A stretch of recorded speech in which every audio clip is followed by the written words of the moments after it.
আরে এই যে সচিবালয়ের দুই সাইডে আগুন জ্বলতেছে না, এই দুই সাইডে আগুন, মাঝখানে হলো ডক্টর মোহাম্মদ ইউনূস। হ্যাঁ, দুই দিকে আগুন, মাঝখানে ডক্টর মোহাম্মদ ইউনূস স্যার। বুঝা নিয়েন কিন্তু আগুনের মাঝখানে বসে আছে। আসসালামু আলাইকুম। দুঃসংবাদ, চারিদিক থেকে শুধু দুঃসংবাদ। সচিবালয়ে আগুন লাগছে। কারণ অনেকে বলতে পারেন তো আগুন লাগছে কি হয়েছে, কত জায়গায় তো আগুন লাগে না, এটার সাথে সেটার মিল নাই। এই ব্যাপারটা কিভাবে আমি বুঝাই আপনাদেরকে। ধরেন এই যে গ্রামের বাড়িতে দেখবেন ৬-৭টা ঘর নিয়ে একটা বাড়ি। এখন আপনার মূল্যবান জিনিসগুলো কি এই ৬-৭টা ঘরে রাখবেন, নাকি যে ঘরটা সবচেয়ে ভালো ওই ঘরের মধ্যে আপনি মূল্যবান জিনিস রাখবেন? মূল্যবান বলতে আমি বুঝাতে চাচ্ছি ঘরের দলিলপত্র, গয়নাগাটি এসব নিয়ে আপনি সিন্দুকের মধ্যে রাখবেন বা একটা আলমারির মধ্যে রাখবেন। সেটা লোহার আলমারি হইতে হবে বা কাঠেরই হোক, যাই হোক, আপনি একটা ঘরে সাবধানে রাখবেন এবং ওই ঘরটার মধ্যে তালা চাবি দিয়ে রাখবেন, অন্য ঘরের দরজা খোলা থাকলেও। বা আপনি একটা ফ্ল্যাটে থাকেন, ধরেন 3 রুমের, 3টা রুমই কি খুব গুরুত্বপূর্ণ? একটা রুম বেশি গুরুত্বপূর্ণ, যেটাতে আপনার দলিলপত্র, গয়নাগাটি এগুলা রাখছেন, তাই না? সে ঘরটা হলো গুরুত্বপূর্ণ। ঠিক তেমনি একটা দেশের কত বাড়ি ঘর আছে, কত অফিস আদালত আছে, কত 5 স্টার হোটেল আছে, কত কিছু থাকে একটা দেশের মধ্যে। কিন্তু ওই যে ঘরে আপনি দলিল রাখবেন, গয়নাগাটি রাখবেন, মূল্যবান জিনিস রাখবেন, সেটা হইল দেশের মধ্যে সচিবালয়। হ্যাঁ, আমাদের সচিবালয়ে আমরা দলিলপত্র, আমাদের মূল্যবান জিনিসপত্র রাখি। কারণ এই সচিবালয়ে আগুন লাগছে রাত্রের বেলায়, নিভাইতে লাগছে 6 ঘন্টা। এত বড় একটা গুরুত্বপূর্ণ জায়গার আগুন নিভাইতে 6 ঘন্টা লাগছে। 18টা ইউনিট কাজ করছে, নেভি থেকে আসছে, ফায়ার ব্রিগেড থেকে আসছে, চারিদিক থেকে আসছে। এবং একজন ফায়ার ব্রিগেডের কর্মী, উনি পানি লাইন খুঁজতে যে রাস্তা পার হইতে যাচ্ছিল, তখন একটা দ্রুত বেগে ট্রাক এসে ওনাকে মাইরা দেয়, বুঝছেন? স্পটই শেষ। হাসপাতাল নেওয়ার পর বলছে যে উনি নাই পৃথিবীতে। আমার তো মনে হয় সেটাও একটা ষড়যন্ত্র। কারণ একটা ট্রাক কি দেখবে না এখানে আগুন লাগছে, ফায়ার ব্রিগেডের গাড়ি দাঁড়ায় রয়েছে, মানুষজন রাস্তা পার হইতেছে, সে এত দ্রুত গাড়ি চালাবে কেন, তাই না? তার মানে ওখানেও একটা কিছু আছে। হ্যাঁ, কিন্তু আছে। যাই হোক, দেখেন এই আগুনটা যে লাগছে, একটা যদি আপনি রাস্তায় কোনো ল্যাংটা পাগলও জিজ্ঞাসা করেন যে ভাই আগুনটা কেমনে লাগছে, ও বলবে যেটা ষড়যন্ত্র। কারণ কি জানেন, আগুন লাগতে পারে যদি শর্ট সার্কিট হয়, একটা কোনায় লাগবে, ওইখান থেকে আস্তে আস্তে আগুন ছড়াবে চারিদিকে। এখানে অনেকগুলা বিল্ডিং, এর মধ্যে 7 নম্বর বিল্ডিং এর 6 তলায় এই কোনায় আগুন লাগছে। সঙ্গে সঙ্গে আবার এই কোনার থেকে এই কোনার দূরত্ব কিন্তু অনেক অনেক দূরত্ব, 2 কোণা আগুন লাগছে, তারপর আবার মাঝখানে। এখন আপনারা বলেন কিভাবে সম্ভব? এটা সম্ভব। এখন কথা হচ্ছে, এখানে তো সিসি ক্যামেরা আছে প্রচুর, এবং একটা লোক আগুন দিয়ে যদি ছাদেও চলে যায়, 6 তলার পরে 7 তলা দিয়ে ছাদে যাবে, ওইটাও সিসি ক্যামেরাতে আসবে। আবার যদি নেমেও যায়, সেটাও সিসি ক্যামেরাতে আসতে হবে। কারণ ওই 6 তলা থেকে 6 তলা লাফ দিয়ে নামবে না। এমনও তো হইতে পারে এই আগুনটা অন্যভাবে লাগাইছে। এটা আমার ব্যক্তিগত ধারণা। এমন কিছু কেমিক্যাল আছে, ধরেন আমি এই কেমিক্যালটা এখানে রেখে দিব, এটা 4 ঘন্টা পর অটোমেটিক আগুন হয়ে জ্বলতে থাকবে। এরকম কিছু কেমিক্যাল থাকতে পারে, এরকম কোনো কিছু বুদ্ধি খাটাইছে। অফিস আওয়ারে এই কোনায় আর ওই কোনায় আর মাঝখানে একটা রুমে রাইখা চলে গেছে, অটোমেটিক রাইতে 1টার দিকে বা 1টার পরেই এই আগুনটা জ্বলা উঠছে। সে কি আগুন জানেন, ভয়াবহ, কোনো কিছুতেই কিছু করতে পারে নাই। আর সবচেয়ে গুরুত্বপূর্ণ, আমাদের যে নতুন উপদেষ্টা যারা ইয়াং, এদের মন্ত্রণালয় ছিল, এটা ওদেরই কাগজপত্র, দলিলপত্র ছিল, নাহিদার আসিফের, ওদেরই অফিসটা প্রথম আগুন লাগছে, ওইখানেই শেষ সব কিছু। আর এই আগুনটা কখন লাগলো জানেন? যখন আমরা বিডিআর হত্যা কেসের, যে বিডিআরের যে নির্মম হত্যা হয়েছে, সেই হত্যার বিচারটা যখন হাতে নিল, এরপর পরে কিন্তু এই আঘাতটা আসছে। এরকম আঘাত কিন্তু এখানে আমরা দেখতে পাচ্ছি গত প্রায় 5 মাসে অনেকগুলো আঘাত আসছে। প্রথম তো এই সরকার ক্ষমতা আসার সঙ্গে সঙ্গে পানি ছেড়ে দিল, সেটার মোকাবেলা আমরা করলাম। তারপরে আইন আদালত বিভাগে কালো কোট পয়রা ওইখানেও একটা হালকা অভ্যুত্থান হয়ে গেছিল, সেটা হলো সামাল দেওয়া হয়েছে। এরপরে আনসারের ড্রেস পরে একটা হইলো, এরপরে রিক্সা, প্যাডেল মারা রিক্সা, মেশিনওয়ালা রিক্সা, বিভিন্ন রূপে আসছে, বিভিন্ন রূপে। লাস্ট আসছে ওই যে কুমিল্লায় মুক্তিযোদ্ধা, উনার ব্যাপারটা দেখছেন কত ভয়াবহ। আপনারা অনেকেই বলেন যে একজন মুক্তিযোদ্ধাকে এইভাবে গলার মধ্যে মালা দিয়ে দিল জুতার। ভাই উনি যে কি জিনিস আপনি খেয়াল করে দেখেন। আওয়ামী লীগের আমলে আওয়ামী লীগই ওনার দ্বারা দৌড়ানোর উপরে ছিল, দৌড়ের উপরে ছিল। আওয়ামী লীগের লোকরাই এলাকায় থাকতে দেয় নাই, অন্য কোনো দলের তো দেয় নাই, মানে কতখানি ত্রাস ছিল উনি। আর আপনারা যে বলেন যে মুক্তিযোদ্ধা মালা, মুক্তিযোদ্ধাদের ফাঁসি দেওয়া হয়েছে এটা জানেন? ফাঁসি দেওয়া হয়েছে, মুক্তিযোদ্ধাদেরকে যাবজ্জীবন জেল দেওয়া হয়েছে, মুক্তিযোদ্ধাদেরকে দেশ থেকে বাইর করে দেওয়া হয়েছে। তারা কি মুক্তিযোদ্ধা ছিল না? অনেক আছে, আপনারা ইতিহাস ঘাটলেই পাবেন। এখন কথা হচ্ছে আগুনটা দেওয়াতে আমাদের কি কি ক্ষতি হয়ে গেল। ভাই যে ক্ষতি হয়ে গেছে সেটা পূরণ হওয়ার না। অনেক দলিলপত্র নষ্ট হয়ে গেছে। আর এই দলিলপত্রগুলা কাদের ছিল বেশি জানেন? জয়ের ব্যাপারে। এই যে আমাদের জয় ভাগনা, এই ভাগনার দলিলপত্র ছিল, এস আরামের দলিলপত্র ছিল, এবং কাউয়া কাদেরের দলিলপত্র ছিল, এদের দলিলপত্র ছিল। সব কিছু এখানে সব কিছু শেষ করে দিয়েছে। তবে একটা জিনিস আশার আলো আমার কাছে, আমার মনে হয় এমনও হইতে পারে। দেখেন আজকাল তো সব কাগজপত্রের মধ্যে রাখে না, তাই না? আজকাল কম্পিউটারের যুগ, কোনো সার্ভারে সেভ করা ছিল এগুলা, হয়তো ওই কম্পিউটার পুড়া যায়, কিন্তু এগুলো উদ্ধার করা সম্ভব হয়তো বা যদি সার্ভারে থাকে, এটা সম্ভব আমি মনে করি। আমি জানি না, আমি এ ব্যাপারে খুব একটা পাকা না, কি বুঝছেন? পাকা না, ওই যে অনেকে বলে বাল পাক না। কাদেরকে বলে জানেন? আমাদেরকে এই যে বর্তমান ইয়াং উপদেষ্টা যারা নতুন আসছে, এদেরকে অনেকে বাল পাকনা বলে অনেকে।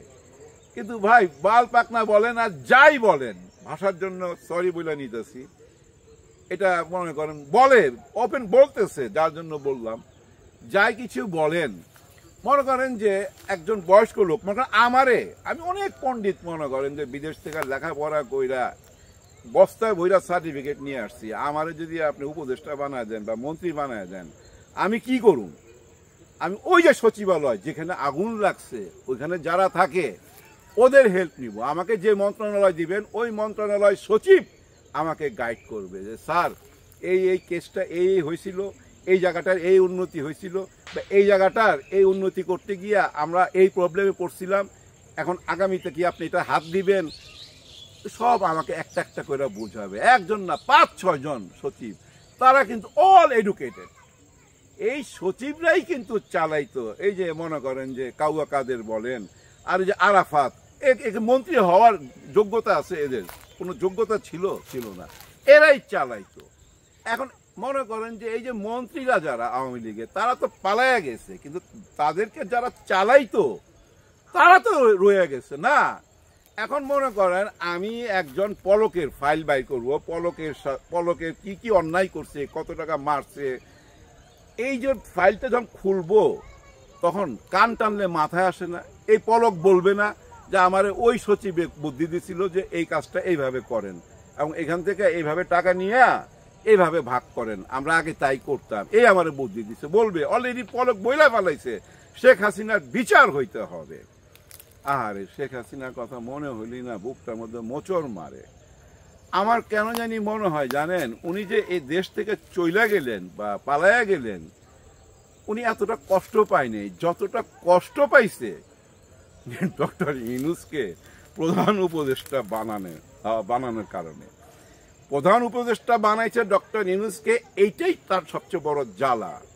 যে লোকটাকে সে পদ্মা থেকে ফেলা দিতে চাইছিল টুপ কইরা, আবার উঠাইতে চাইছিল, আবার ফেলা দিতে চাইছিল, যে লোকটাকে 7 তলায় 8 তলায় লিফট বন্ধ কইরা সিঁড়ি দিয়া উঠাইছে, সিঁড়ি দিয়া বায়ে উঠছে এই বয়সে, সেই লোকটাকে কিন্তু আবার জেলেও ঢুকাইতে চাইছিল। আরে কিছুদিন যদি থাকতো, জেলে ঢুকাই দিয়া যা মজাটা নিত না, high high high high high.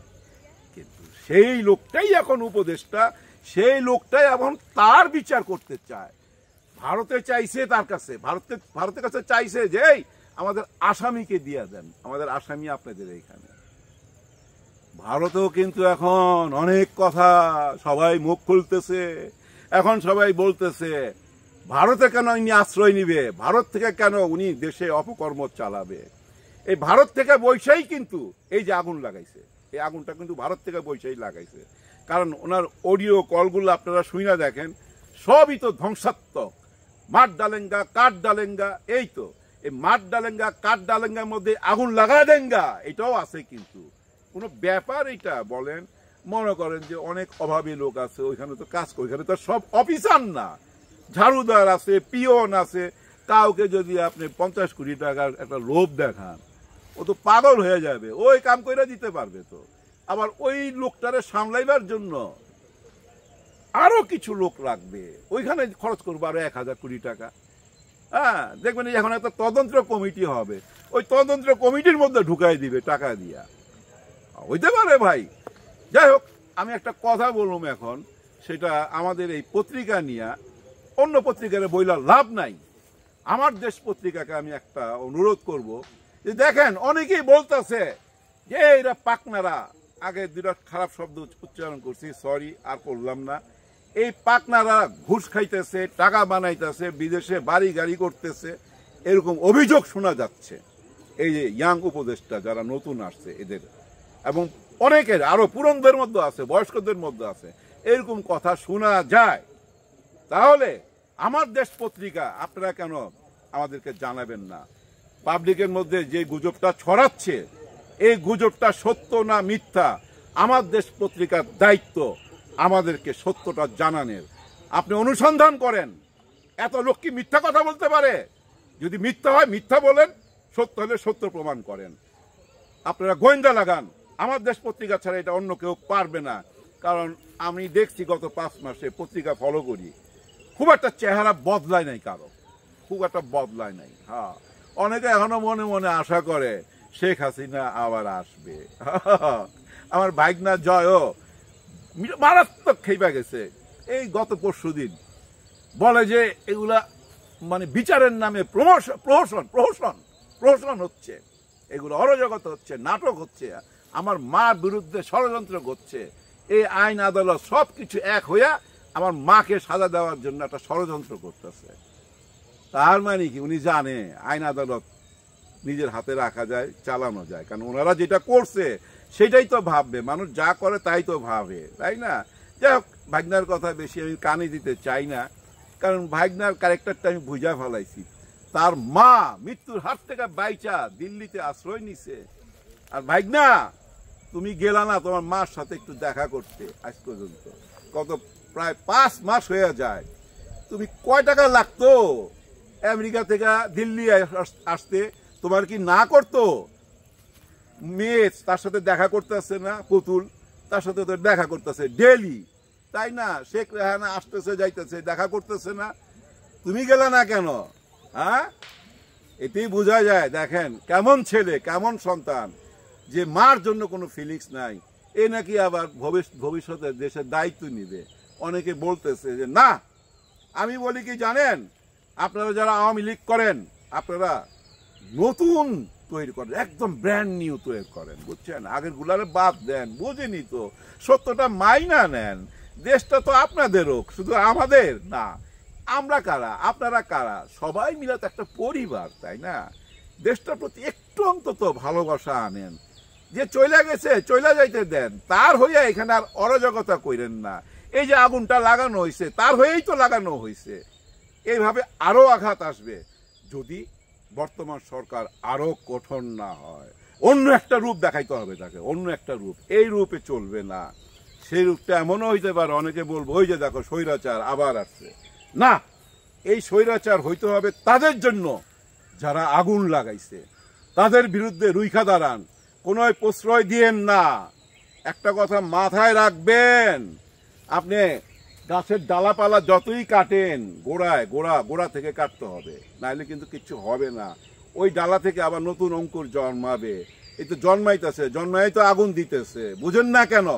সবাই মিলা, বুঝছেন, এই সরকারের এত সমালোচনা করছি, এখন না এই সমালোচনার কারণে ওই যে আওয়ামী লীগের দোসররাও না সুযোগ পেয়ে গেছে, ফেসবুক তো গরম কইরা ফেলাইছে এবং চারিদিকে বুঝছেন এই যে আগুন দিছে, এরকম অনেক আগুন দিবে এবং তারাও না একটা মজা পেয়ে গেছে যে হ্যাঁ, কারণ ওই যে আমরাই কিন্তু উস্কানি দিয়ে দিতেছি সমালোচনা কইরা, অথচ ডক্টর মোহাম্মদ ইউনূস স্যার বলছিল যে আমাকে সহযোগিতা করেন, আমি একটা সুন্দর দেশ উপহার দিব, আমি কারো কাছে যাবে না, বাংলাদেশ কারো কাছে যাবে না, বাংলাদেশের সামনে বাংলাদেশের কাছে সবাই আসবে, আসা তো শুরু হয়েছে, আজান দিয়ে দিছে।